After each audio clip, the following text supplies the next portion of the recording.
It was Christmas Eve, 1944, deep in the frozen Hürtgen forest along the German-Belgian border. A small cabin stood alone in the snow. It was silent but for the distant sounds of artillery as the Battle of the Bulge raged on. Inside, Elisabeth Winken and her 12-year-old son Fritz prepared a modest Christmas meal, potatoes and a scrawny rooster, hoping for some peace in a world at war. Suddenly, there was a knock at the door. Standing there were 3 American soldiers, one badly wounded, all were frostbitten and exhausted.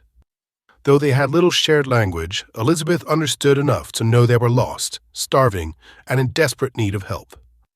Sheltering enemy soldiers was punishable by death, but she invited them inside anyway and tended to the wounded man. Minutes later, another knock came. This time, German soldiers stood outside, also cold and starving. Elisabeth stepped out to meet them, her heart pounding. She told the Germans, "You may come in, but leave your weapons outside.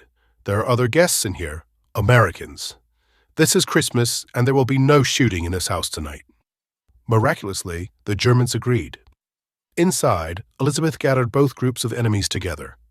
Tension hung heavy in the air, but warmth, the smell of food, and Elisabeth's quiet determination soon softened the room. Around the table, they shared what little they had: German bread, a bottle of wine, and American cigarettes. Elisabeth said grace and prayed for peace and an end to the terrible war.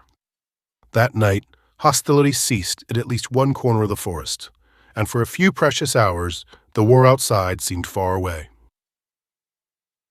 At dawn, Christmas morning, the soldiers prepared to part ways. But before leaving, a German soldier handed the Americans a map and a compass and warned them to avoid an area the Germans had just retaken, advice that likely saved their lives.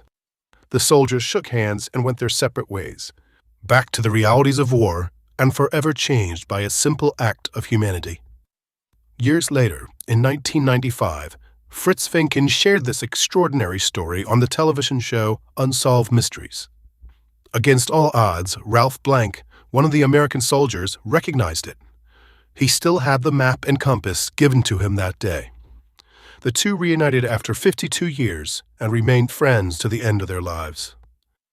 The Truce in the Forest of 1944 is a story of hope.